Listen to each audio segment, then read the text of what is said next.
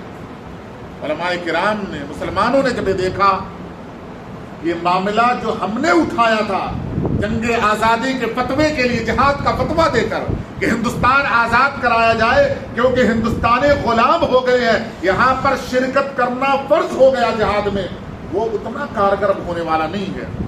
اب مدرسوں کی بنیاد پڑی ہے، اب مدرسوں کی مخالفت کرنے والے دینی لوگ ہیں۔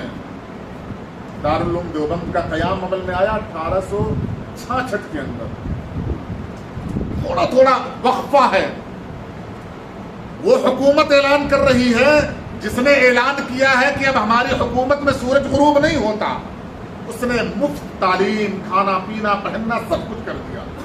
علماء کرام اٹھے اور انہوں نے کہا ہم بھی تعلیمی ادارے قائم کریں گے، بعینہ وہ سب کچھ مفت دیں گے جو انگریز دے رہا ہے، اس کے علاوہ ہم مجاہد تیار کر کے ہندوستان کو دیں گے، ہم دین کی حفاظت کرنے والا ایک شخص تیار کر کے ہم تمہیں دیں گے۔ وہ دین کی حفاظت بھی کرے گا، وہ اپنے مذہب کی حفاظت بھی کرے گا، اپنے ملک کی بھی وہ حفاظت کرے گا۔ اس واسطے دارالعلوم دیوبند کا قیام عمل میں آیا اور وہ سب کچھ کیا گیا جو آج آپ دیکھیں گے۔ چندہ کیا گیا، 1 روپے کے محتاج۔ آج حقارت سے آپ علماء کو دیکھتے ہیں، جب کوئی چندے کا اعلان کرتا آپ سوچتے ہیں یہ کمانے کھانے والا آدمی ہے۔ آپ کے جیسا اور میرے جیسی اگر قوم ہوتی، خدا کی قسم ہندوستان آزاد نہیں ہوتا۔ کوئی مدرسہ آپ کو نظر نہیں آتا، ہم اعلان ہی نہیں کرنے دیتے، ہم کسی کو چندہ لینے نہیں دیتے، ہم کسی کو چندہ دینے نہیں دیتے۔ اس وقت لوگوں نے آپ کا شہر، آپ خود یہاں کی تاریخ اٹھا کر دیکھیں، ہندوستان کی آزادی کے لیے کتنا کچھ نہیں میر عثمان علی نے دے دیا تھا۔ آپ میر عثمان علی کی تاریخ اٹھا کر دیکھیں، پتلی سی ایک کتاب ہے تاریخ دکن، آپ اگر موقع ملے گا تو آپ پڑھ لیجئے گا۔ ہندوستان کا کوئی ادارہ ایسا نہیں تھا جس ادارے کا چندہ میر عثمان علی نہ دیتے ہیں۔ آپ کو بڑی بڑی کتابوں میں چیزیں نہیں ملنے والی ہیں، کوئی تحقیق نہیں، لیکن پتا تھا کہ یہ ادارے اسلام کی حفاظت کے لیے، قرآن اور حدیث کی اشاعت کے لیے قائم کیے گئے ہیں، کچھ تو کام ہوگا۔ یوں مجاہدین آزادی کہیں ان انگریزوں کے ادارے سے پیدا ہو کر نہیں آئے تھے، جن کے دل کے اندر درد تھا، تڑپ تھی، ان لوگوں نے پیدا کیا تھا۔ آج ہماری اولادوں کو تاریخ کا علم بھی نہیں ہے۔ اگر وہ آپ کو وقت ملے، اگر آپ کو محسوس ہو تو آپ تاریخ کی کتابیں اٹھائیں، اپنی اولاد کو پڑھائیں۔ اللہ تبارک و تعالیٰ سے دعا، اللہ علم عطا فرمائے۔